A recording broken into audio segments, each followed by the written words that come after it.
Amen. Que le Seigneur nous bénisse. Amen. Donc, on va continuer aujourd'hui notre thème qu'on avait commencé sur le royaume des cieux, sa manifestation. Amen. Et donc, si le Seigneur le permet, d'ici 3 à 4 séances, on va pouvoir terminer ce thème-là. Nous comptons sur la grâce du Seigneur, je veux dire. Amen. Et le fardeau qui est sur notre cœur par rapport à ce message-là, c'est de déclarer que dans notre expérience avec le Seigneur, dans notre expérience pour parvenir au trône de la grâce, c'est de déclarer que dans cette expérience-là, nous sommes appelés individuellement à devenir l'Église triomphante. C'est une étape dans notre glorification. Donc, nous sommes appelés individuellement à devenir chacun l'Église triomphante. Alléluia. Nous sommes appelés à devenir cette Église triomphante. Et nous sommes appelés à devenir l'Église triomphante maintenant. Quand on entend les sujets que mon frère a donnés ce matin, nous comprenons que le temps presse. L'apôtre Paul dit que la nuit est avancée. Donc, c'est maintenant. L'Église triomphante maintenant. Mais nous avons dit que quand on parle de l'Église triomphante, on ne parle pas d'une mode, d'une super mode, comme on a l'habitude d'entendre aujourd'hui dans certains messages. Quand on parle de l'Église triomphante, on ne parle pas d'un super chrétien. Quand on parle de l'Église triomphante, on parle d'un chrétien, d'un croyant qui chaque jour s'humilie pour recevoir la parole de Dieu et qui met en pratique cette parole. C'est ça l'Église triomphante. Amen. Donc, qui reçoit la parole de Dieu et automatiquement qui met en pratique cette parole. Alléluia. Parce que le travail des ministères est en train d'être réalisé en ce moment. Et comme on le lit dans Matthieu 16, dans les paraboles, le travail des ministères, c'est de conduire les membres du corps de Christ à la maturité. Amen. Et pour que ceux qui sont arrivés à la maturité, à l'ivresse, soient ôtés au milieu d'eux, avant que l'Église collectivement parvienne à cet état. Donc, c'est le travail que les anges, les ministères sont en train de faire en ce moment. Alléluia, pour que l'ivresse soit ôtée. Amen. La Bible dit que ceux-là en qui l'ivresse sera ôtée, ils vont briller comme le soleil dans le royaume de leur Père. Alléluia. Donc, c'est le travail qui est en train de se faire. Donc, nous conduit à la maturité, nous conduit à être l'Église triomphante. Alléluia. Pour que nous soyons prêts lors de la manifestation, Amen, du Seigneur dans toute sa gloire. Alléluia. Et pour comprendre l'Église triomphante, rappelons-nous, nous avons donc considéré 3 images, nous avons considéré 3 métaphores. Amen. Ces métaphores-là sont des types, sont des exemples de l'Église triomphante. Nous avons considéré ces métaphores dans Apocalypse chapitre 12. Alléluia.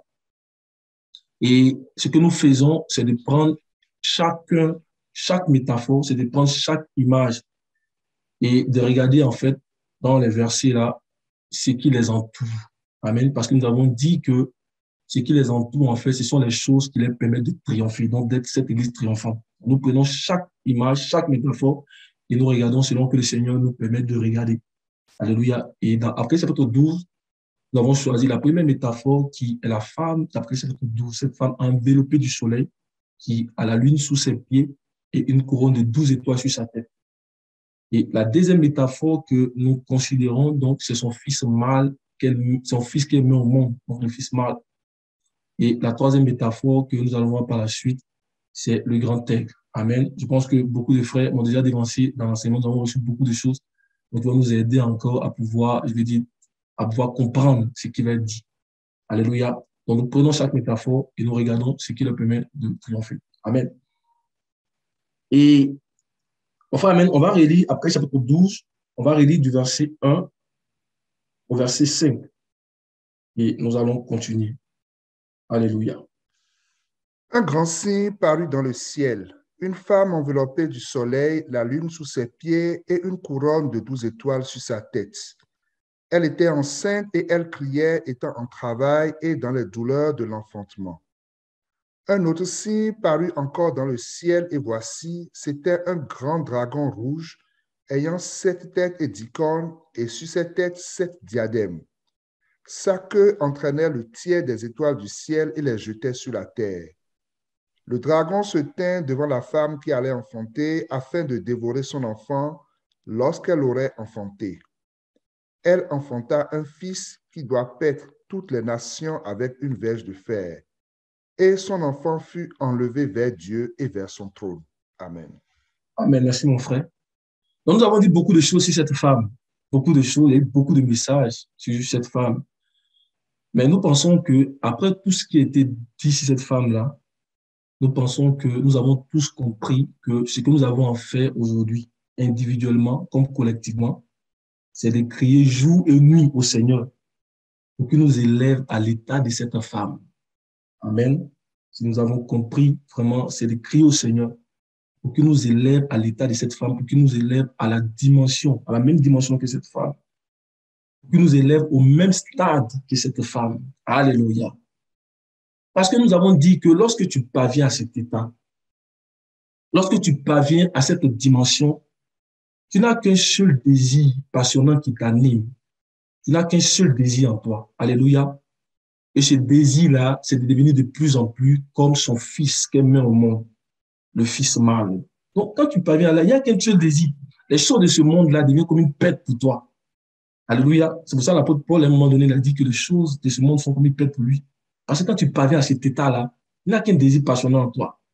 Alléluia. Et aussi longtemps que tu vas exprimer ce désir, aussi longtemps que tu vas montrer à Dieu que tu veux devenir cette femme-là.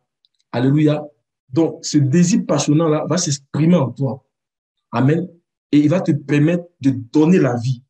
Il va te permettre d'enfanter. Alléluia. Donc, aussi longtemps que tu vas montrer à Dieu que tu veux devenir cette femme et son fils mâle qui est mon monde, Dieu va te donner la capacité d'enfanter. Alléluia. Il va te donner la capacité d'enfanter. Amen. On veut devenir cette femme et on veut même devenir le fils mâle. On veut exprimer ce désir-là. Amen. Et nous avons dit que c'est possible. Mes frères, ne doutons pas de la parole de Dieu. Ce que le Seigneur montre ici, là, c'est vrai. On va voir que ceux qui doutent là, on va le voir que ce sont ceux-là qui sont présentés d'après le chapitre 4. Parce qu'à un moment donné, ils ont douté. On dit que le diable les a précipités par terre. Amen. Les paroles du Seigneur sont vérité. Alléluia. On peut y arriver. Alléluia. Nous avons vu dans Galates chapitre 4 que Paul, qui était un homme comme vous et moi, alléluia, Paul a exprimé ce désir-là. Amen. Pour tous les frères de l'église de la Galatie. Il a exprimé ce désir-là. Il a demandé au Seigneur que le Seigneur permette qu'il devienne comme cette femme-là. Si Paul exprime cela, c'est parce que lui-même, là, il était déjà arrivé. Donc, il a exprimé cela. Mon frère va lire dans Galates chapitre 4. Alléluia. Mes frères, c'est possible. Alléluia.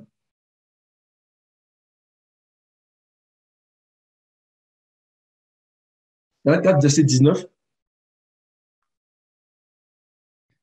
Mes enfants, pour qui j'éprouve les douleurs de l'enfantement jusqu'à ce que Christ soit formé en vous.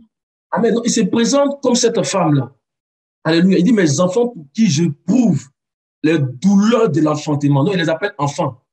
Amen. Parce qu'ils étaient encore un état enfant. Alléluia. Quand on vient au Seigneur, on dit, mes enfants. Amen. Pour qui j'éprouve les douleurs de l'enfantement jusqu'à ce que Christ soit formé en vous. Et le mot formé ici, là, en fait, la racine, c'est du grec métamorphéo, qui veut dire aussi transfigurer. Amen. Donc, mes enfants, pour qui je prouve les douleurs de l'enfantement jusqu'à ce que Christ soit transfiguré en vous. Amen. Donc, c'est une réalité qui est vraie. Alléluia. Et Paul est tenté d'exprimer cela pour tous les frères de l'Assemblée, donc de l'Église de la Galatie. Donc, il dit que l'Église de Québec aussi, nous pouvons tous parvenir à là. Alléluia. Et c'est ce qu'on voit dans Apocalypse chapitre 12, on va relire le verset 2, c'est la même métaphore qu'on voit là-bas. Il dit, il éprouve les douleurs de l'enfantement. Il éprouve des soupirs. Il a ce désir ardent en lui pour que le Seigneur conduise les frères donc, de l'église de la Galatie à cet état-là. Amen. Donc, à être une église triomphante. Alléluia. Le verset 2. Alléluia.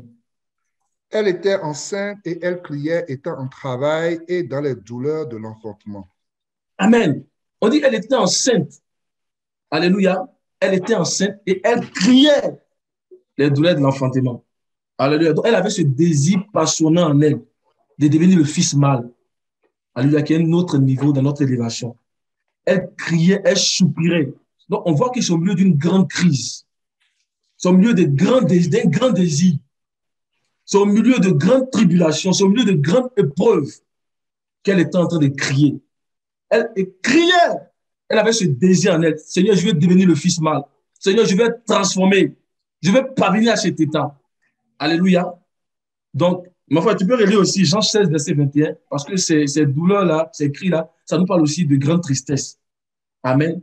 Mais quand ces tristesses sont passées, il y a la joie dans les cœurs. Alléluia. Il y a la joie dans les cœurs. Amen. Jean 16, verset 21.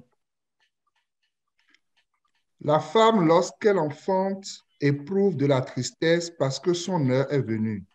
Mais lorsqu'elle a donné le jour à l'enfant, elle ne se souvient plus de la souffrance à cause de la joie qu'elle a de ce qu'un homme est né dans le monde.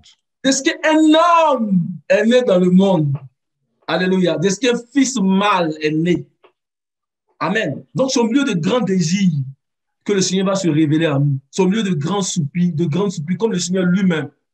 La Bible dit qu'il désirait, il soupirait au milieu de grands cris. Amen. Et puis, il a été délivré par le Seigneur de la mort, au milieu de grands cris, au milieu de grands désirs. Donc, elle soupirait, elle criait. Amen. Donc, elle était au milieu d'une grande tristesse, au milieu d'une grande révélation. Mais gloire au Seigneur, au milieu de cette grande tribulation, au milieu de ces grands soupirs-là, il y a un fils qui va naître. Parce que Dieu va nous donner la capacité, va nous donner la force, alléluia, de vaincre toutes ces tribulations, de vaincre toutes ces souffrances et de donner naissance au fils mâle. Alléluia. Donc, les contractions ici de la femme-là, ça nous parle de ces désirs passionnants qu'elle a en elle. Donc, ces désirs que nous devons avoir même dans toutes les situations, dans toutes les circonstances, même dans l'angoisse, ce désir que nous devons continuer à avoir même face à la mort. Alléluia. Parce que lorsque tu as ce désir en toi et que le Seigneur vient à toi et qu'il pousse ce désir, qui en termes pratiques se manifeste par le fait que tu te soumettes à sa parole, qui en termes pratiques se manifeste par le fait que tu lui laisses contrôler ta vie, même dans les moments difficiles. Lorsque le Seigneur vient et qu'il trouve ce désir en toi, il trouve cette fermeté de l'espérance en toi, ce qu'il va faire, il va commencer à te remplir de sa vie. Il va commencer à te remplir de sa lumière, donc de sa vie, de sa lumière. En elle est la vie est la lumière du monde. Donc de sa vie, de sa lumière, il va commencer à te remplir de plus en plus de Christ. Alléluia! Il va commencer à te remplir de plus en plus de Christ. Et il va te remplir jusqu'à ce qu'il te couvre totalement. Alléluia. Et le thème qui est utilisé ici pour mentionner le fait que Christ a couvert cette femme totalement, sur le verset 1 du chapitre 12, on dit que cette femme était enveloppée. Jusqu'à ce qu'il t'enveloppe totalement. Alléluia. Donc Christ, quand il vient tous ses désirs en toi, il trouve ses cris, vraiment de revêtir sa nature vivifiante, de revêtir vraiment, je vais dire en fait sa puissance. Alléluia. De revêtir, je vais dire en fait, de parvenir au trône. Quand il trouve ses désirs continuellement en toi, il te remplit. Parce que ça ne doit pas être un désir qui doit commencer, qui doit s'arrêter. Donc, il commence à te remplir jusqu'à ce qu'il te couvre totalement, jusqu'à ce qu'il t'enveloppe totalement. Amen. Donc, quand on parle du soleil, par exemple, qui a enveloppé la femme, c'est une métaphore pour montrer que Christ l'a couvert totalement. Pour montrer que Christ, en fait, l'a enveloppé totalement. Alléluia. Pour montrer que Christ l'a rempli. Alléluia. Donc, le soleil ici, c'est la capacité, c'est l'intensité de lumière qu'un croyant a besoin pour donner la vie. Alléluia. Pour donner naissance au Fils mâle. Amen. Et comme nous l'avons dit, ce soleil n'était pas comme ça, la lumière n'était pas comme ça au départ. Cette lumière n'était pas comme cela au départ. Parce que la lumière vient toujours avec une sémence. Alléluia. La Bible dit que nous avons été régénérés par la sémence incorruptible de Dieu. Amen. Donc la lumière vient avec un réma. Là, c'est le réma de la foi, car c'est la parole de la foi que nous prêchons. Ça vient avec un réma. Mais à mesure que tu te consacres, à mesure que tu désires vraiment revêtir Christ, revêtir la nature vivifiante de Christ, cette lumière qui est d'une petite intensité, elle va commencer à se développer en toi. Elle va commencer à se développer en toi jusqu'à ce que Christ te couvre totalement. En ce moment-là, tu as la lumière nécessaire, tu as Christ nécessaire, il est formé en toi et tu peux donner la vie. Alléluia. Donc, c'est la soumission à la parole qui nous conduit à là. Amen. Donc, mon frère, tu vas encore lire Apocalypse 12, verset 1. Un grand signe parut dans le ciel, une femme enveloppée du soleil, la lune sous ses pieds et une couronne de 12 étoiles sur sa tête. Amen. On dit elle est enveloppée. Donc, cette femme-là, elle a commencé à un moment donné. La nouvelle naissance, là, le Seigneur dit, Dieu qui a dit que la lumière brillera du ciel des ténèbres, il a fait briller la lumière dans notre cœur. Amen. Donc, la lumière, la sémence vient, tu reçois un réma. Après, tu reçois un deuxième réma. Tu reçois un troisième réma. Tu repars de réma à réma jusqu'à ce que le logos même t'enveloppe. Alléluia. Et c'est ça que le Seigneur a voulu expliquer, en fait, dans Jean chapitre 8, le verset 12. Tu as la lumière de la vie. La lumière qui donne, que te donne de donner naissance. La lumière de la vie. On verra que là-bas, quand je mets vie, c'est la vie Zoé, la vie de la plénitude. Donc, tu as cette lumière qui te permet de donner la plénitude. Alléluia. Alléluia. Que le Seigneur nous aide vraiment à continuellement avoir ces désirs en nous, ces désirs-là. Il va continuer à nous remplir de plus en plus de Christ. On va arriver à l'état de cette femme-là. Amen. Jean 8, verset 2. Vas-y, mon frère. Jésus leur parla de nouveau et dit, je suis la lumière du monde. Celui qui me suit ne marchera pas dans les ténèbres, mais il aura la lumière de la vie. Est-ce qu'on peut regarder le grec de vie qui est là? S'il vous plaît, mon frère, le grec. On y va doucement, mes frères. On est en train d'introduire pour expliquer ce qu'on a vu un peu la dernière fois avant de continuer. Alléluia. Zoé. Et qu'est-ce que ça veut dire? L'état de celui qui possède de la vitalité ou qui est animé, toute âme Amen. vivante. Alléluia. Donc, c'est ça, la lumière de la vie. Donc, cette femme-là, elle est la lumière qui permet de donner maintenant naissance. Amen. Parce qu'à mesure que tu soupires, revêtis Christ, en fait, il y a une onction qui va reposer sur toi. Amen. Et cette onction, elle va te donner la puissance de donner naissance. Amen. Et la vie que tu vas donner à travers le Fils mal, en fait, c'est ça qui a pour objectif de détruire tous les obstacles à ton élévation vers Dieu et vers son trône. En donnant naissance, cette femme-là, elle n'est plus une femme, mais elle devient un homme. Alléluia. Elle devient un homme. En fait, tu peux lire le verset 5. Apocalypse 12, verset 5. Apocalypse 12, verset 5. Elle enfanta un fils qui doit paître toutes les nations avec une verge de fer. Et son fils fut enlevé vers Dieu et vers son trône. Amen. Donc, cette femme-là, elle est devenue un homme.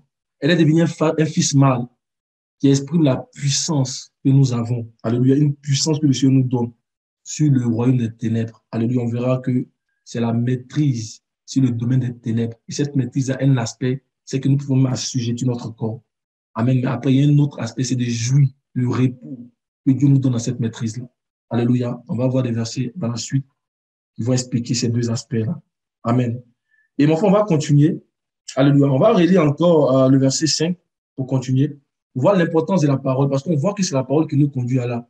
Là, quand on demeure dans la parole, comme mon frère l'expliquait ce matin, quand on cherche le Seigneur dans sa parole, il y a quelque chose qui se passe en nous. Alléluia. Elle enfanta un fils qui doit paître toutes les nations avec une verge de fer. Et son enfant fut enlevé vers Dieu et vers son trône. Amen. Donc, l'objectif de la parole que nous recevons, l'objectif de la sémence incorruptible que nous recevons là, c'est de nous conduire à ce que le verset 5 dit. Amen. Donc, nous élever vers Dieu et même nous élever vers son trône. Donc, l'objectif final de la parole, de la sémence qui a été sémée en nous. Quand on dit que le semeur est venu, il a sémé la sémence là. Cette sémence, on dit, elle est incorruptible. Donc, celui en qui elle est sémée, elle va conduire la personne à l'incorruptibilité. Amen. Donc, elle a été sémée en nous pour nous élever jusqu'au trône. Alléluia. Et quand on parle du trône, on parle du fait de devenir semblable au Seigneur, pleinement à son image et à sa ressemblance. Alléluia. Et ça, là, c'est la promesse que le Seigneur il a donnée à l'église de Laodicée. Amen. Ça soit sur le trône. On va le lire au Apocalypse 3, verset 21. Amen. Donc, la sémence, la parole est importante, mes frères. Il n'y a pas de chemin sans la parole. Il n'y a rien sans la parole. Alléluia. Cette femme, la lumière, c'est la parole. C'est la lumière de la parole qui l'a enveloppée. Quand le Seigneur dit celui qui me suit, c'est celui qui suit la parole. L'Apocalypse chapitre 14, quand on parle de 144, il nous dit qu'il suivait l'agneau, il partait. Mais suivre l'agneau, c'est quoi? C'est la parole. Parce que Christ qui est ressuscité et glorifié, il se manifeste au milieu de son église par sa parole. Alléluia. C'est par la parole prophétique qui se manifeste. Amen. Donc, suivre le Seigneur, alléluia, c'est suivre sa parole. Amen. Donc, c'est la parole qui nous conduit à là, qui va nous conduire jusqu'au trône. Amen. Au fur et à mesure que nous nous soumettons à elle, elle nous élève jusqu'au trône. Amen. Mon frère peut y aller. Apocalypse 3, verset 21. Celui qui vaincra, je le ferai asseoir avec moi sur mon trône, comme moi j'ai vaincu et me suis assis avec mon Père sur son trône. Amen. Donc, il y a deux aspects dans ce passage-là Le premier aspect, c'est ce que le Seigneur Jésus-Christ a fait dans l'œuvre qu'il a accomplie à la croix et ce qu'il est devenu en accomplissant cette œuvre-là. Amen. Le deuxième aspect, c'est ce qu'il est en train de faire durant l'âge de l'Église. Amen. Durant cet âge dans lequel nous sommes. Et ce qu'il est en train de faire est attacher en fait la promesse de prendre en fait des individus membres de l'Église, des individus croyants, membres de l'Église, pour les amener à devenir aussi ce qu'il est devenu. Donc, le premier aspect, quand on lit, il dit, comme moi j'ai vaincu et je me suis assis avec mon Père sur son trône. Alléluia. Donc, comme il a vaincu le monde et il s'est assis avec son Père sur son trône. Alléluia. Donc, en tant que vainqueur qui s'est assis, nous avons dit que le trône ici nous parle du niveau le plus élevé. Amen. Donc, en tant que prémisse de l'Église, en tant que prémisse de la vie éternelle, Christ a vaincu le monde. Alléluia. Et il s'est assis avec son Père sur son trône. Donc, il s'est assis avec le Père. Donc, il dit qu'il est devenu semblable au Père. Il est devenu la vision de Dieu. Il est devenu le modèle, l'objectif de Dieu. Alléluia. Donc, la vision, l'objectif, le but de Dieu. Amen. Donc, il a vaincu et s'est assis avec son Père sur son trône. On a vu que le trône ici, ce n'est pas physique. Donc, le trône, c'est une métaphore pour parler de la position la plus élevée. Amen. Il n'y a pas deux trônes, il y a un seul trône. Amen. Donc, il s'est assis avec son Père. Comment on peut s'asseoir sur un même trône? Donc, c'est une métaphore. Donc, c'est la première phase. Donc, le Seigneur a vaincu. Donc, il a vaincu la mort, il a mis en évidence la vie et l'immortalité et il s'est assis avec son Père sur son trône. Donc, on dit qu'il est devenu pleinement semblable à Dieu. Amen. Pleinement à son image et à sa ressemblance. Et la deuxième phase dans ce verset-là, c'est le premier bout là, celui qui vaincra, je le ferai asseoir avec moi sur mon trône. Donc, vous voyez, le trône sur lequel il est assis, il dit que c'est son trône. Amen. Il dit que c'est lui qui est le Dieu Tout-Puissant. Amen. Donc, il dit, celui qui vaincra, je le ferai asseoir avec moi sur mon trône. Donc, on dit que ça, c'est ce qu'il est en train de faire dans l'âge de l'Église. Amen. Donc, élever le croyant, amen, jusqu'au trône, enlever vers Dieu et vers son trône. Alléluia. Donc, nous rendre aussi semblables à lui. Amen. Donc, la parole, elle est importante. Le but de la parole, c'est de nous élever pour faire de nous des êtres divins. Quand tu reçois la parole, tu deviens un être divin. Quand tu reçois la parole, le Seigneur Dieu fait de toi un Dieu. Amen. Un Dieu dans la pensée de ce qui nous est révélé dans 1 Corinthiens 8, verset 5. Alléluia. Mon frère, on va aller voir 1 Corinthiens 8, verset 5. L'apôtre Paul dit que même s'il existe plusieurs êtres qui sont connus comme des dieux, s'il existe une assemblée de dieux, néanmoins nous reconnaissons qu'il y a un seul Dieu. Donc, il y aura un corps de Dieu, mais néanmoins nous reconnaissons qu'il y a un seul Dieu. Amen. Dieu élève l'Église pour devenir un corps de Dieu, mais néanmoins nous savons qu'il y a un seul Dieu. Nous allons nous asseoir sur le trône. Amen. Pour devenir semblable au Père. Mais néanmoins nous reconnaissons qu'il y a un seul Dieu. On fait 1 Corinthiens 8, verset 5. Alléluia.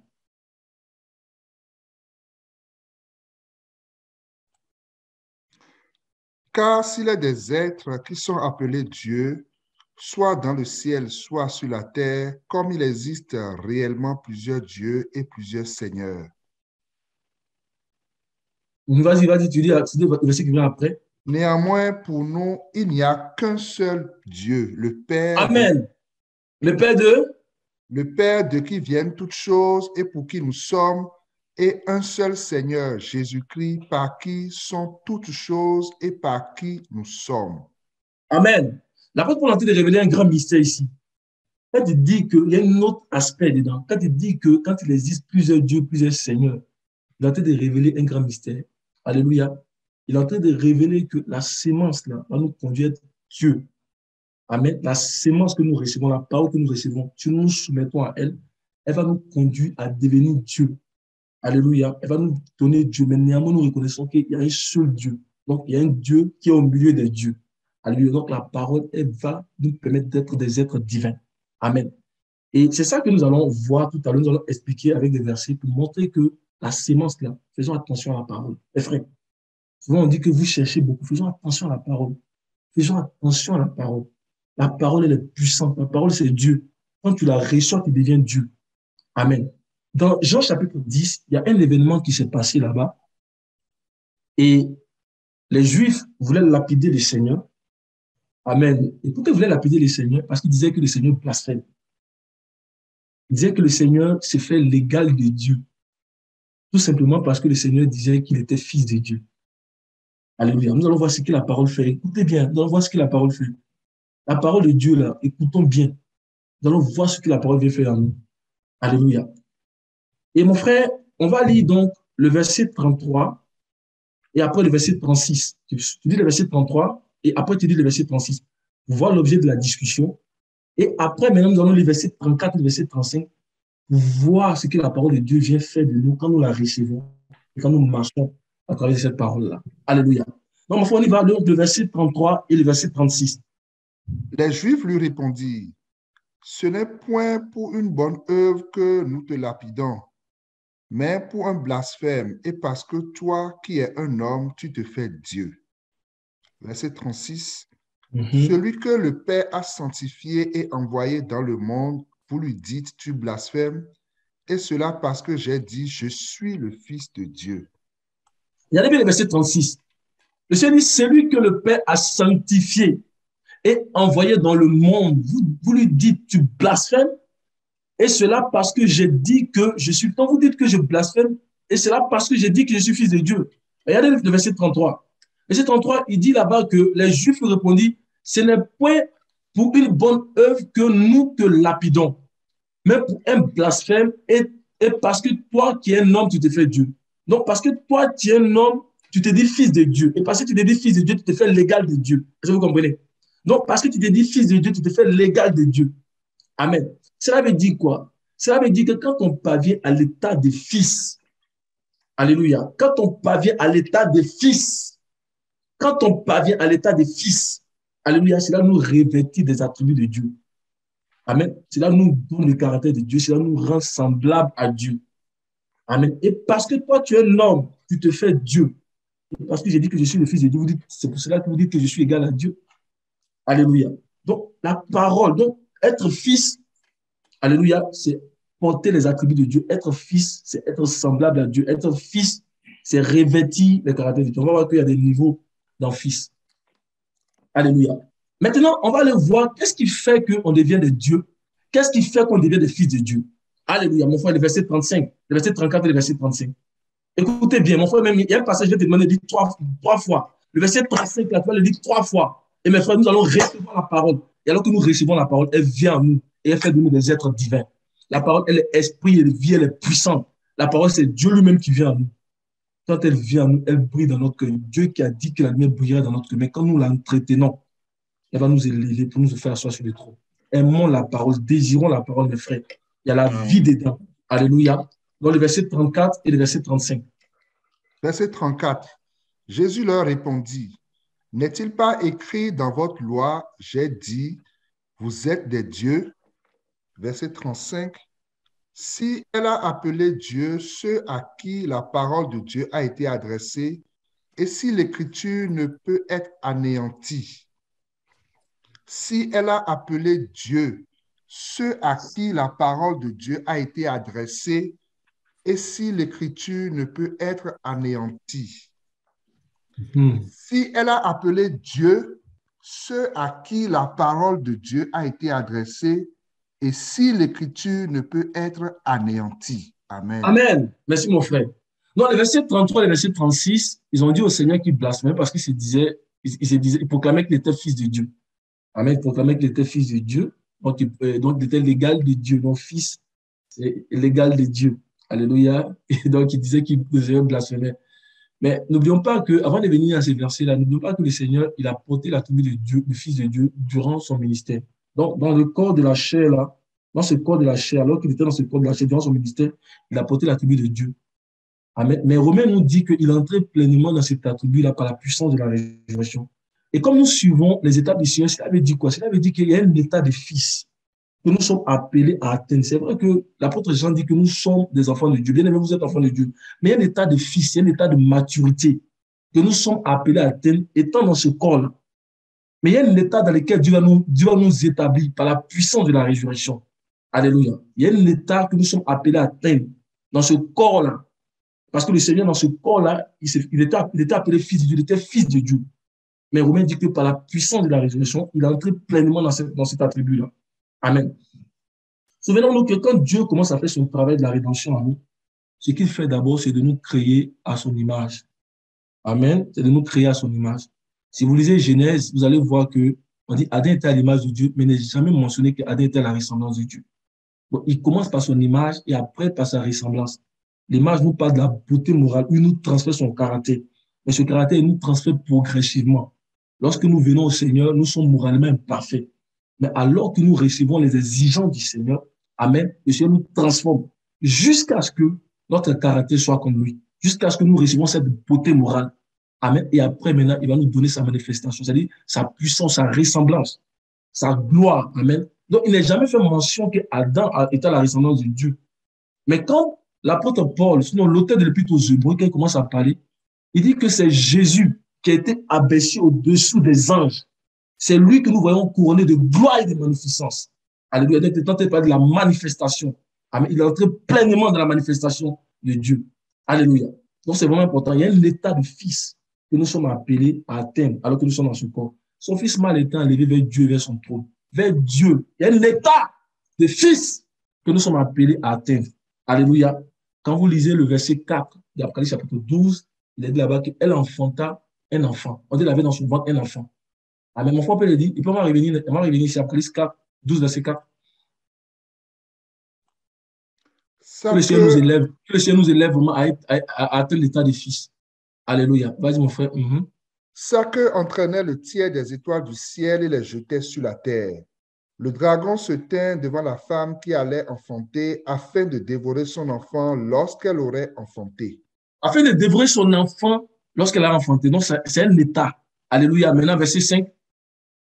Elle enfanta un fils qui doit paître toutes les nations avec une verge de fer.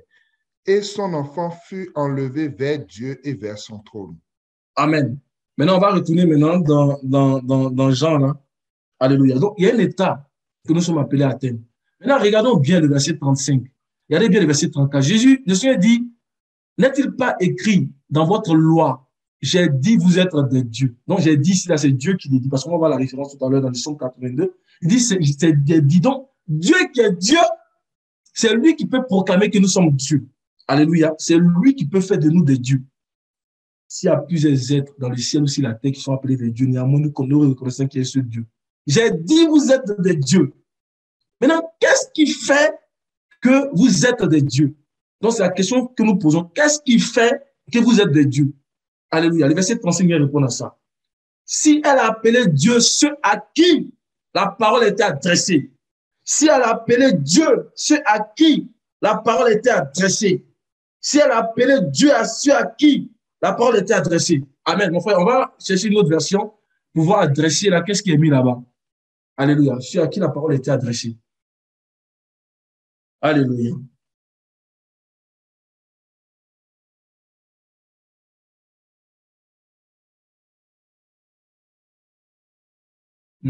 Si tu as plusieurs versions, tu peux lui adresser. Qu'est-ce qui est mis là-bas?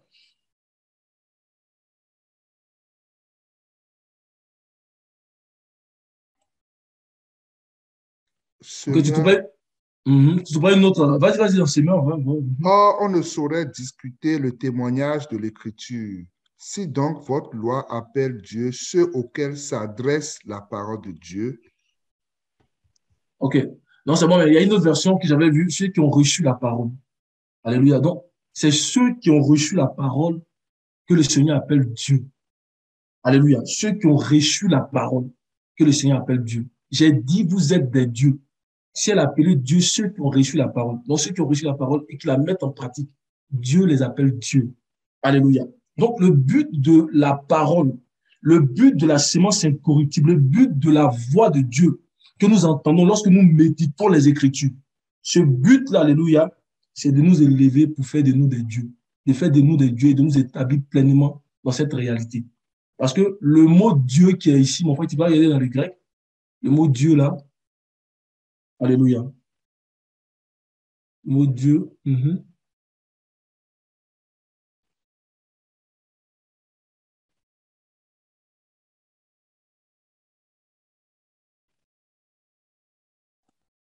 Théos. Le premier. Un Le dieu premier. ou une déesse non générale de divinité. Alléluia. Donc, si elle a appelé Dieu, ceux à qui la parole est, mon frère, reçois la parole. Et le Seigneur fera de toi Dieu. Alléluia. Reçois la parole. Et la parole va faire de toi Dieu. Amen. Donc, recevons la parole. Donc, Yahweh appelle Dieu ceux qui ont reçu la parole.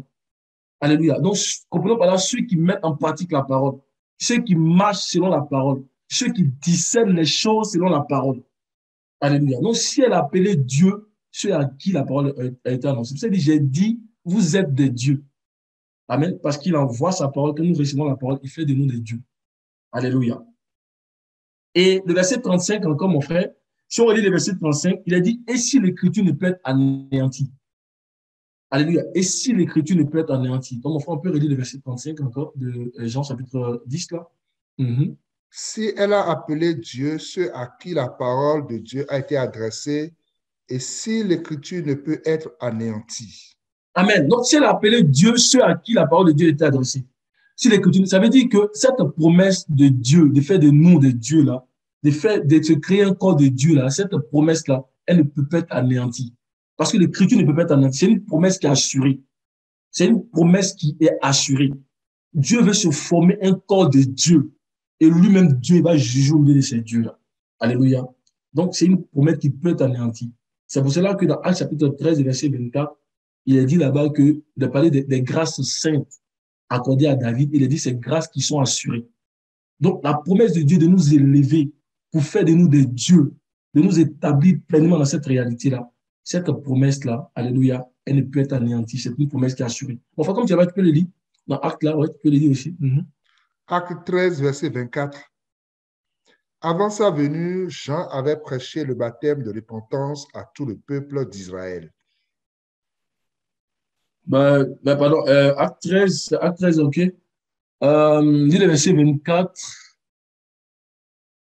Je pense que c'est Jacques qui avait repris ça. C'est Jacques qui avait repris le passage où il disait, je vous donnerai les grâces saintes, les grâces qui sont à David, ces grâces qui sont assurées. Mais c'est pas bien grave, mon frère. Si on a passé, c'est pas bien grave. Alléluia. Amen. Donc, le Seigneur veut faire de nous des dieux.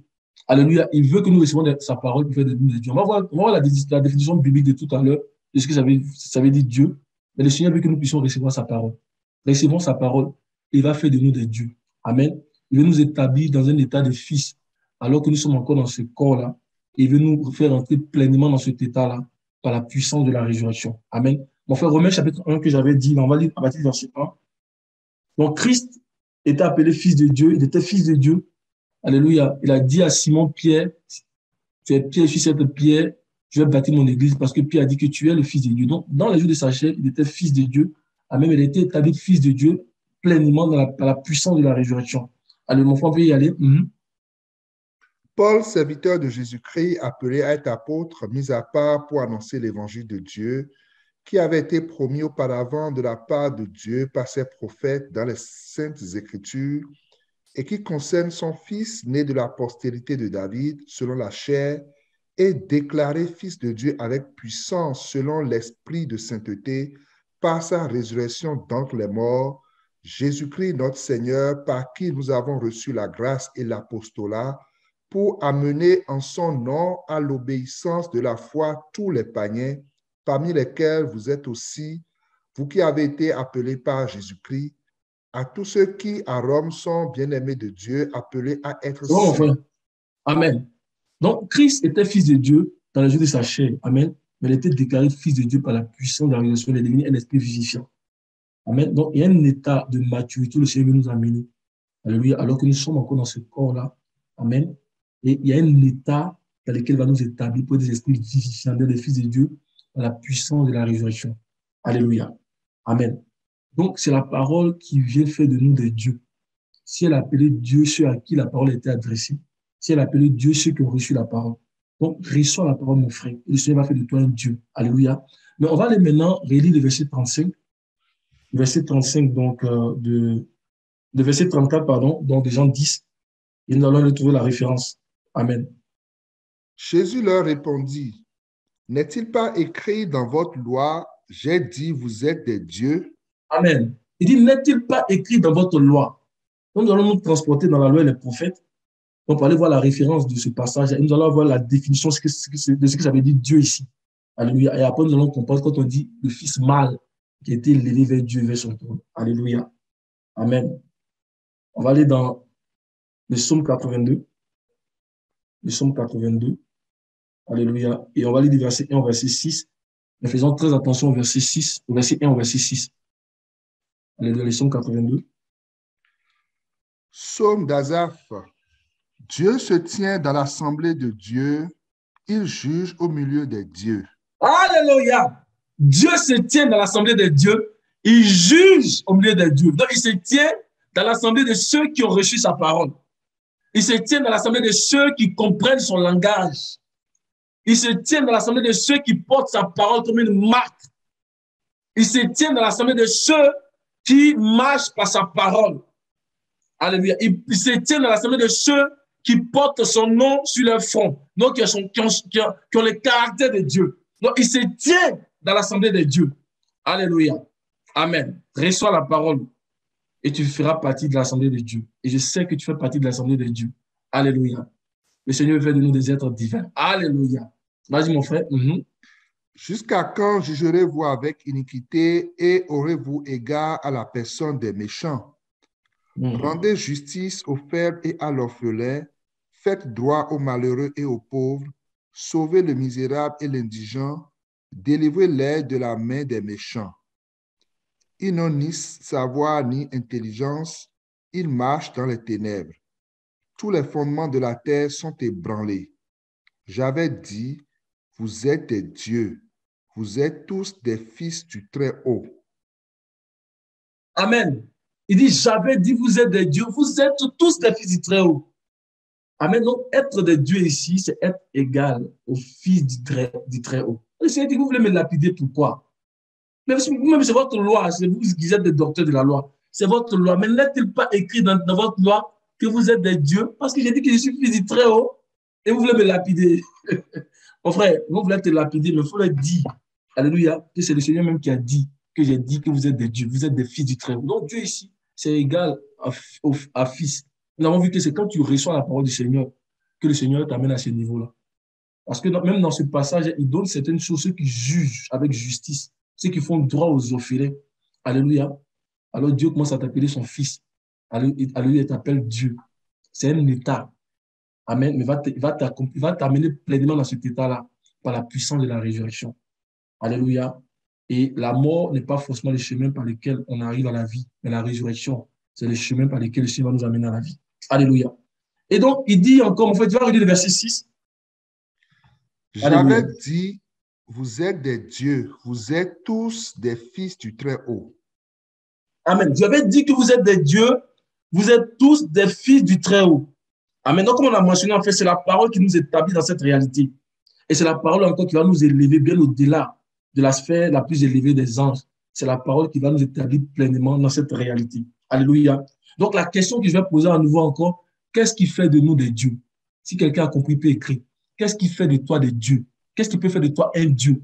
Alléluia. Qu'est-ce qui peut faire de toi un fils de Dieu? Amen. Mon frère, qu'est-ce qui fait de nous des dieux? Alléluia. La parole. Alléluia. C'est la parole qu'on reçoit. C'est la parole qu'on reçoit. C'est la parole qu'on met en pratique. Amen. La parole est Dieu. Dieu n'est pas inférieur à sa parole. Dieu est égal à sa parole. Alléluia. Donc, quand on met la parole en pratique, quand on entend la parole, merci ma soeur, quand on entend la parole et qu'on met la parole en pratique, tu deviens Dieu. Tu es dans l'assemblée de Dieu. Et Dieu commence à élever cette assemblée-là pour les établir pleinement dans la divinité. Alléluia. Amen. Il juge au milieu de ces dieux-là, il leur enseigne et il leur montre le chemin. Comment est-ce qu'ils doivent faire pour être établis pleinement dans la divinité. Alléluia, par la puissance de la résurrection. Amen. Donc, quand tu reçois la parole du Seigneur, quand tu dis que la parole que j'ai reçue là, ça vient du Seigneur, un homme d'intégrité. Quand tu dis que la parole que j'ai reçue, ça vient du Seigneur, un homme dont la source est crédible. Quand tu reçois ici la parole, quand tu penses, quand tu reçois et tu penses comme ça, alors tu es fait fils de Dieu. Amen. Et tu es appelé Dieu comme le Dieu des cieux. Alléluia. Maintenant, ça, c'est ceux qui reçoivent la parole de Dieu. Ils sont élevés pour être des fils. D'abord vers Dieu et après vers son trône. On verra ces deux aspects-là. Mais il y en a qui vont recevoir, même à un moment donné, qui vont douter de cette parole-là. Donc, le Seigneur a parlé de comment est-ce que, qu'est-ce qu'il fait de nous des dieux et comment est-ce qu'il va les établir dans cet état-là. Mais aussi, il va parler de ceux qui doutent. On fait au verset 7. On va lire le verset 7. Cependant, vous mourrez comme des hommes, vous tomberez comme un prince quelconque. Amen.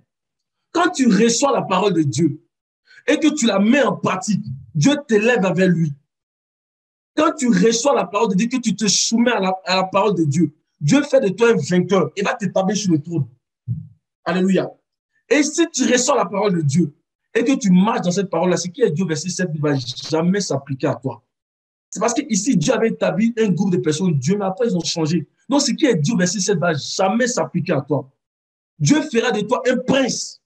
Si tu marches selon la parole de Dieu, il fera de toi un prince. Alléluia. Mais pas un prince quelconque qui tombe, comme il est dit ici au verset 7. Cependant, vous mourrez comme des hommes. Alléluia. Vous tomberez comme un prince quelconque. Il fera de toi un prince, mais tu ne vas pas tomber, tu demeureras toujours debout. Amen. Parce que ce qui est Dieu, verset 7 ici, là, c'est ce qui nous est révélé dans l'Apocalypse chapitre 12, verset 4, où il fait mention de plusieurs étoiles qui tombent. Amen. Pourquoi? Parce que ces étoiles n'ont pas persévéré dans la parole de Dieu. Parce que ces étoiles, à un moment donné, ont abandonné la parole de Dieu. Alléluia. Donc, Dieu t'établit, Dieu, par sa parole. Amen. Mais si tu persévères, il va te lever. Mais si nous ne persévérons pas, c'est ce qui va arriver au verset 4. Et pourquoi elles tombent? Parce qu'elles n'ont pas persévéré dans la parole de Dieu. Amen. Mon frère, on peut relire le verset 4. Alléluia. Sa queue entraînait le tiers des étoiles du ciel et les jetait sur la terre. Le dragon Amen. se tint. Vas-y, continue, mon frère, vas-y. Le dragon se tint devant la femme qui allait enfanter afin de dévorer son enfant lorsqu'elle aurait enfanté. Amen. Donc, ce sont les gens qui ont reçu la parole de Dieu, qui ont persévéré, mais à un moment donné, qui ont abandonné. C'est-à-dire, vous tomberez comme des dieux quelconques. Vous tomberez comme des princes quelconques, parce qu'ils n'ont pas persévéré. Mais dans le même ciel, on voit aussi une autre classe de vainqueurs et qui ont persévéré. Et il est dit de ceux-là qu'ils ont vaincu à cause du sang de l'agneau et à cause de la parole de leur témoignage. Amen. Donc, quand tu, mon frère, le verset 11, on peut lire le verset 11, voilà. Ils l'ont vaincu à cause du sang de l'agneau et à cause de la parole de leur témoignage, et ils n'ont pas aimé leur vie jusqu'à craindre la mort. Amen. Donc, c'est ces deux classes de personnes. Amen. Il y en a qui sont restés, puis à un moment donné, ils ont abandonné, ils n'ont pas persévéré. Alors, on dit qu'ils sont en train de tomber. Et il y en a qui ont persévéré. On dit ceux-là, ils ont vaincu à cause du sang de l'agneau et à cause de la parole de leur témoignage. Alléluia. Ils n'ont pas craint leur vie jusqu'à la mort. C'est-à-dire qu'ils n'ont pas renié le nom de Dieu. Même dans les tribulations, même dans les souffrances, même dans les attaques, ils n'ont pas renié. Ils n'ont pas craint leur vie jusqu'à la mort. C'est-à-dire qu'ils ont fait face à la mort, mais n'ont pas craint leur vie jusqu'à la mort, n'ont pas renié le nom du Seigneur. Comme le Seigneur dit à l'église de Philadelphie, parce que tu n'as pas renié mon nom. Amen. Dit tu as connu la souffrance, mais tu n'as pas renié mon nom. Ils n'ont pas craint leur vie jusqu'à la mort. Or que nos vies ne nous disent rien. Ils n'ont pas peur de ceux qui peuvent tuer le corps. Alléluia. Mais qui ne peuvent pas tuer l'âme. Mais ils ont peur de celui qui peut mettre l'âme dans la géhenne. Amen. Ils n'ont pas créé leur vie jusqu'à la mort. C'est pourquoi ils l'ont vaincu. Il y a une classe à côté, amen, qui ont à un moment donné abandonné la parole de Dieu. Alléluia. Donc, pour dire, mon frère, que si tu veux être un prince qui demeure dans le ciel, si tu veux une étoile fixée dans le ciel, et quand on parle d'étoile fixée, je vais donner un exemple. Mon frère, amen. Quand on dit que tu as une étoile fixée, ça veut dire qu'aujourd'hui, on est en 2022. Hein, je te trouve dans le Seigneur, tu me trouves dans le Seigneur. Dans 10 ans encore, si le Seigneur permet qu'on soit là, il faut que tu sois encore dans le Seigneur, il faut que je sois encore dans le Seigneur. Il y a une étoile qui est fixée. Amen. Alléluia. C'est une étoile Amen. qui est fixée. Jusqu'à la fin, tu as une étoile qui est fixée. Alléluia. Hein, ma soeur Sandra, je te vois dans le Seigneur aujourd'hui. Dans 10 ans, si on est encore là, il faut que je te vois dans le ciel encore. Tu seras une étoile fixée dans le ciel. Alléluia. Alléluia. C'est ça une étoile fixée. Donc, si tu veux être une étoile fixée dans le ciel, alors tu dois appliquer ton cœur à ne pas lutter contre ce que Dieu dit, ce que la parole dit de toi. Amen. Tu dois appliquer ton cœur. C'est pour ça qu'on dit que c'est une réalité qu'on arrive à la femme. C'est lui qui commence à dire, est-ce que c'est possible? Est-ce que c'est possible la vie éternelle? La réponse est finie. Parce que c'est ce qui s'est passé. On va le voir tout à l'heure dans le verset 4. Tu dois appliquer ton cœur à ne pas lutter contre ce que la parole dit de toi. Par exemple, si la parole dit de toi que tu es assis avec Christ dans le ciel, amen, mon frère, on peut le lire dans Ephésiens 2, verset 6. Si la parole dit de toi ça, là, tu dois recevoir la parole, comme tu dis, oui, je suis assis avec Christ dans le ciel. Tu dois confesser même la parole. Alléluia. Amen. Et tu seras une étoile fixée dans le ciel. Et Dieu va continuer à te lever vers lui. Amen.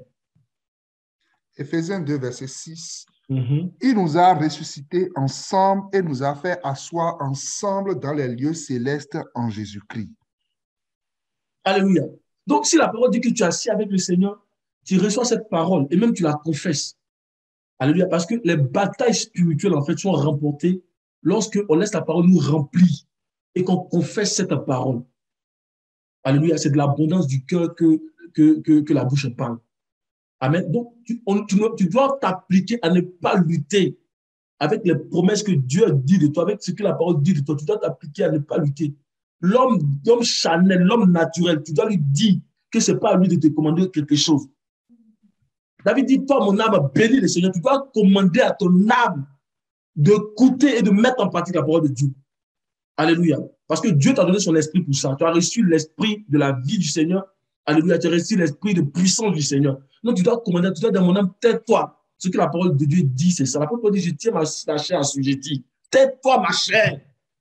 Tais-toi, ma chair. Tais-toi, mon âme. C'est l'écriture qui ne peut être détruite. Tais-toi, mon corps, tu es poussière. C'est l'écriture qui ne peut être détruite. Alléluia. Donc, tu dois t'appliquer à ne pas lutter avec ce que les Écritures disent. Parce que les Écritures ne peuvent être détruites. Les Écritures, c'est la parole du Seigneur. On doit s'appliquer à ne pas lutter avec ça. Alléluia. Mais on doit la confesser. Car c'est en croyant du cœur qu'on parvient à la vie. C'est en confessant de la bouche qu'on parvient au salut. Alléluia. Et c'est comme ça que tu remportes les batailles. C'est comme ça que tu remportes des batailles contre le dragon. Amen. C'est comme ça.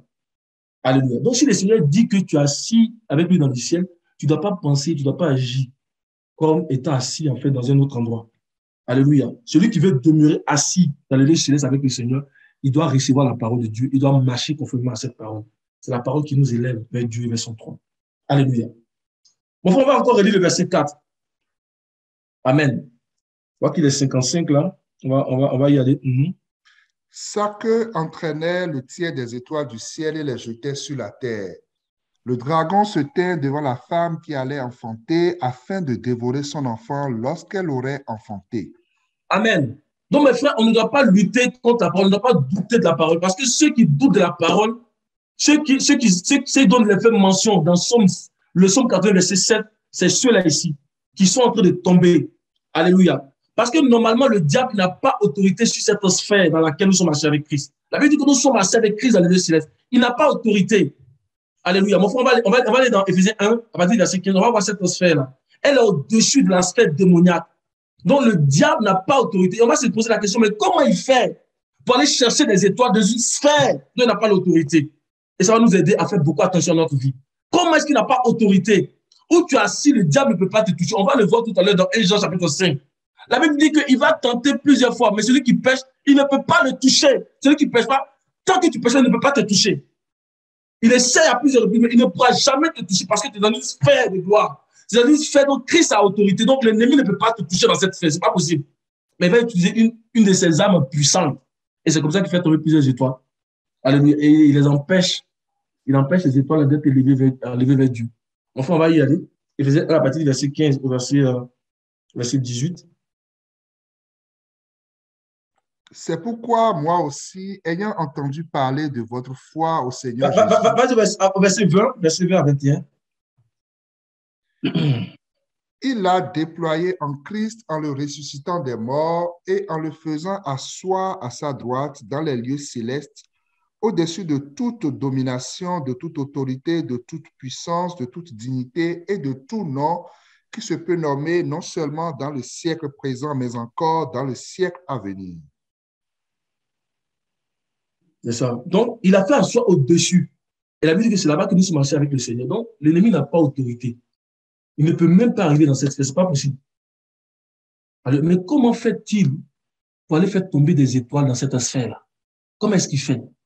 Il utilise l'une de ses armes les plus puissantes. Au verset 9, mon frère, verset 9. Nous faisons connaître le mystère de sa... Apocalypse 12, verset 9. Apocalypse 12, verset 9, pardon.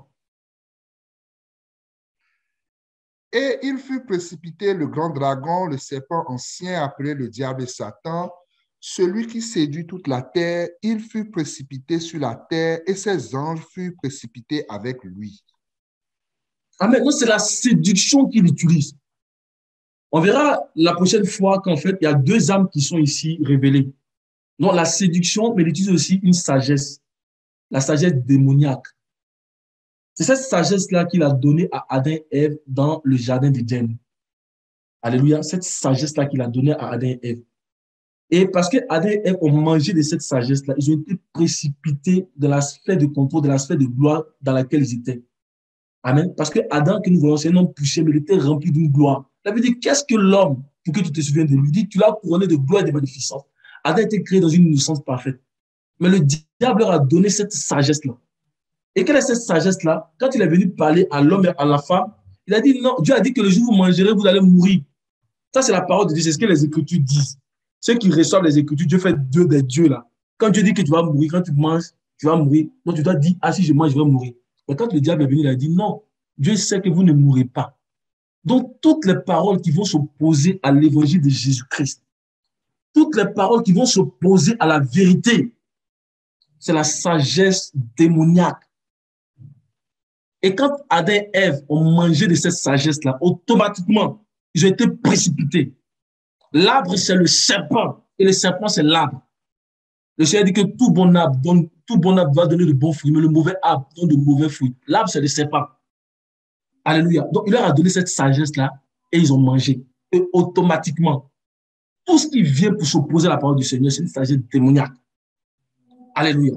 C'est pour cela que le Seigneur est venu, le Seigneur Jésus-Christ est venu avec la sagesse la plus grande. Alléluia. Et cette sagesse-là, elle vient quand tu la manges, elle brise la sagesse démoniaque. Vous connaîtrez la vérité et la vérité vous affranchira. Quand tu reçois cette sagesse-là, tu n'as même pas envie d'aller écouter la sagesse démoniaque. Reçois la parole et tu seras encore une étoile fixée dans le ciel. Alléluia. Donc, c'est à travers la bouche de mensonges. C'est pour ça que le verset 4 dit ça que entraîner les étoiles du ciel. Et nous savons d'après Ésaïe 9, verset 15. On va lire Ésaïe 9, verset 15. Donc, à travers sa bouche de mensonges, qu'il arrive à séduire. Il ne peut pas arriver dans la sphère, mais c'est par la séduction. Il est de loin, il séduit. Alléluia. Et c'est comme ça qu'il fait tomber la ruse. Merci, mon frère. C'est à travers la ruse, amen, qu'il arrive à faire tomber les gens. Amen. Ésaïe 9, verset 15. L'ancien et le magistrat, c'est la tête, et le prophète qui enseigne le mensonge, c'est la queue. Amen. Et c'est ça. Donc, l'ancien et le magistrat, c'est la tête, et le prophète qui annonce le mensonge, c'est la queue. Donc, sa queue entraînait, donc la queue de mensonge. Alléluia, avec la sagesse démoniaque. C'est comme ça qu'il a fait pouvoir précipiter Adam. Adam était fait pour être élevé, mais il a fait précipiter Adam. Adam est tombé bas. Mais gloire au Seigneur Jésus-Christ qui est venu nous délivrer. Donc, sa queue entraînait le tiers des étoiles. Alléluia. Donc, c'est une réalité qui est présente. Aujourd'hui, on voit beaucoup d'étoiles qui sont en train de tomber. L'ennemi veut empêcher ces étoiles-là d'être élevées vers Dieu et vers son trône. Et il arrive à faire tomber beaucoup. Amen. On dit qu'il est précipité par terre. La terre ici aussi, nous pas d'une autre sphère. Amen. C'est quitter la sphère de la présence de Dieu, c'est quitter la sphère de la gloire de Dieu. C'est aller dans la sphère charnelle. Amen. C'est pour ça que le Saint 3 dit que faites disparaître les membres qui sont sur la terre. Amen. La gloire au Seigneur, le Seigneur nous maintient dans la sphère de gloire. L'ennemi vient avec sa queue, mais il ne peut pas nous toucher. Le Seigneur nous donne sa sagesse et nous sommes délivrés. Alléluia. Nous sommes affranchis. Amen. Et sa sagesse ne peut pas nous toucher. Alléluia. Nous connaissons, nous reconnaissons sa sagesse et nous repoussons sa sagesse. Alléluia. La sagesse démoniaque au nom de Jésus-Christ de Nazareth. Amen. Amen. Alléluia. Et nous rendons gloire au Seigneur, mes frères, parce que dans le même ciel, alors que ces étoiles-là sont en train de tomber, mais on voit plusieurs autres étoiles qui restent fixes. Regardez dans le même ciel, il y a plusieurs autres étoiles qui sont restées fixes. Nous voyons un tiers des étoiles tomber, ce qui est considérable. Si physiquement on prend toutes les étoiles du ciel, c'est ce qui fait tomber beaucoup. Ah, mais ce n'est pas physique, mais Dieu a dit à Abraham que regarde tes descendants, ils seront comme le sable de la mer, qui parle de la descendance charnelle, donc Israël, et ils seront comme les étoiles du ciel. Alléluia. Donc, il y a beaucoup d'étoiles. Mais il fait tomber un tiers de ces étoiles. Il fait tomber beaucoup. Alléluia. Mais nous voyons, gloire au Seigneur, qu'il y a des étoiles qui vont rester demeurées dans le ciel. Pourquoi? Parce que dans le même ciel, nous voyons des étoiles qui restent fixes. Mon frère, on va relire Apocalypse chapitre 12, verset 1. On va voir les étoiles qui restent fixes là. Alléluia. Un grand signe parut dans le ciel, une femme enveloppée du soleil, la lune sous ses pieds et une couronne de 12 étoiles sur sa tête. Amen. On dit une couronne de 12 étoiles sur sa tête. Si un tiers des étoiles tombent, pourquoi est-ce que ces étoiles-là sont restées fixes? L'ennemi ne peut pas les toucher, ces étoiles-là. Il y a beaucoup qui sont précipités, mais ceux-là ne peuvent pas les toucher. Amen. Et nous avons dit que ces étoiles-là, ça symbolise les apôtres de Christ et leur ministère. C'est-à-dire leur ministère qui nous a été transmis à travers les écrits du Nouveau Testament. Cela veut dire quoi? Cela veut dire que quiconque, c'est-à-dire n'importe quel croyant qui reçoit les écrits des apôtres, alléluia, qui reçoit leur ministère, parce que c'est leur ministère qui nous a été transféré. Donc, n'importe quel croyant qui reçoit ce ministère-là, alléluia, et qui met ce ministère en pratique, il devient lui aussi une étoile que la queue du dragon ne peut pas toucher. Alléluia! Donc, il y a des étoiles qui vont tomber, il y a des étoiles qui demeurent parce qu'elles reçoivent la parole. Amen. Elles reçoivent la parole. Alléluia. Donc, le ministère nous a été transmis à travers la parole. Donc, recevons la parole. Mettons en pratique la parole. Et nous allons être une étoile. Nous allons des étoiles qui ne vont jamais tomber, des étoiles qui vont fixer dans le ciel. Aujourd'hui, je te vois dans le Seigneur. En 2024, si le Seigneur veut, je te verrai encore dans le Seigneur. Recevons la parole. Alléluia. C'est vraiment important. Et on va relire dans 1 Jean chapitre 5. 1 Jean 5, on va lire du verset 10 au verset 13. Pour voir que l'ennemi, il essaie dans cette sphère-là. Mais il y a quelque chose qui va nous garder. Ah, mais on peut dire à partir du verset 1 au verset 13. On va terminer par là. Prochainement, ce que nous allons faire, nous allons prendre 2 versets. Amen. On va d'abord parler de sa queue-là, pour montrer effectivement, parler de cette sagesse humaine-là, avec laquelle a fait précipiter Adam. Et on va utiliser 2 versets pour montrer qu'effectivement, il y a 2 aspects, être enlevé vers Dieu et vers son trône. Amen. On va montrer que être enlevé vers Dieu, en fait, c'est avoir la maîtrise sur le règne des ténèbres. Et on a dit quel aspect de ça aussi, c'est la maîtrise sur notre corps. Amen. Mais la maîtrise sur le règne des ténèbres, ce n'est pas la plénitude. Il y a une plénitude. La plénitude vient quand on commence en fait à profiter du repos que le Seigneur nous donne lorsqu'on a dans cette maîtrise qu'on a en fait sur le règne des ténèbres. Amen. Et on va voir des versets dans Romains et dans Apocalypse, notamment dans Apocalypse chapitre 3, verset 5, quand on dit que le Seigneur il confesse nos noms devant Dieu et devant ses anges. Amen. On va voir c'est quel repos ça nous fournit ça. Amen. Et comment ça nous élève Dieu vers son trône. Amen. Donc, mon frère, on va lire dans 1 Jean, chapitre 5, dans la partie des versets 1 au verset 13. Faites beaucoup attention au verset 13. Vous allez voir que l'ennemi, il essaie. Mais si on demeure dans la parole, il ne pourra jamais nous toucher. Alléluia, mon frère, on y va. On va terminer par là, il est déjà midi. Quiconque croit que Jésus est le Christ est né de Dieu, et quiconque aime celui qui l'a engendré aime aussi celui qui est né de lui.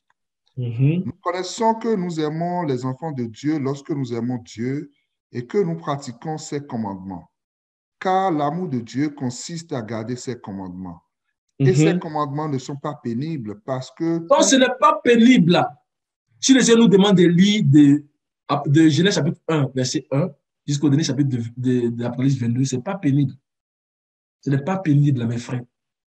Ce n'est pas pénible pour nous de pouvoir lire la parole du Seigneur et de nous maintenir dans cette parole. Ce n'est pas pénible. Le Seigneur nous aidera à la comprendre. Amen. Vas-y, mon frère. Et ces commandements ne sont pas pénibles parce que tout ce qui est né de Dieu triomphe du monde, et la victoire qui triomphe du monde, c'est notre foi.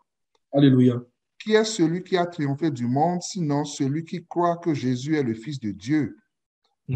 C'est lui, Jésus-Christ, qui est venu avec l'eau et le sang, non avec l'eau seulement, mais avec l'eau et avec le sang. Et c'est l'Esprit qui rend témoignage parce que l'Esprit est la vérité.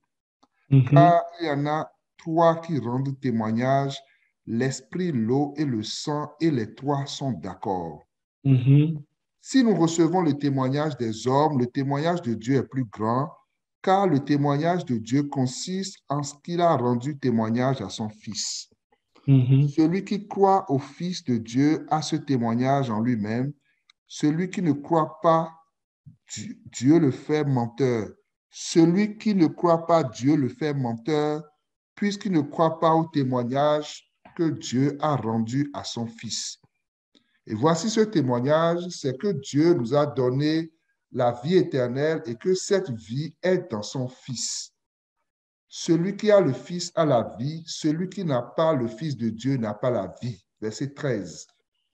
Je vous ai écrit ces choses afin que vous sachiez que vous avez la vie éternelle vous qui croyez au nom du Fils de Dieu. Amen. Amen. Je pense que ce n'est pas le bon passage que je t'ai donné.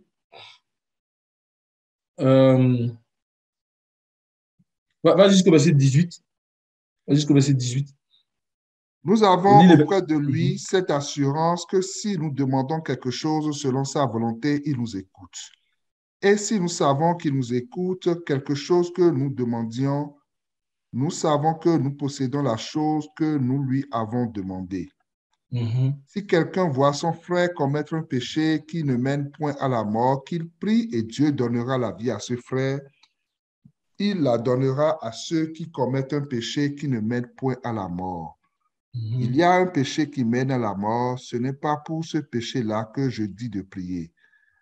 Toute iniquité est un péché et il y a un tel péché qui ne mène pas à la mort. Verset 18.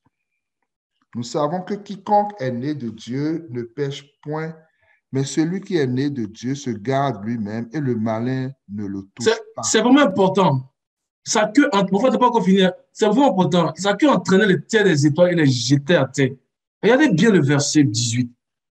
Nous savons que quiconque est né de Dieu ne pêche point, mais celui qui est né de Dieu se garde lui-même et le malin ne le touche pas. Et la queue du dragon ne le touche pas. Mon frère termine avec le verset 19. Nous savons non, que c'est bon, c'est le verset que je voulais. C'est le verset que je voulais. Alléluia. Donc, nous savons que quiconque est né de Dieu ne pêche point. Alléluia. Mais celui qui est né de Dieu se garde lui-même et le malin, quand le malin ne le touche pas, ça veut dire qu'il a tenté à plusieurs reprises. Mais il n'a pas pu. Pourquoi?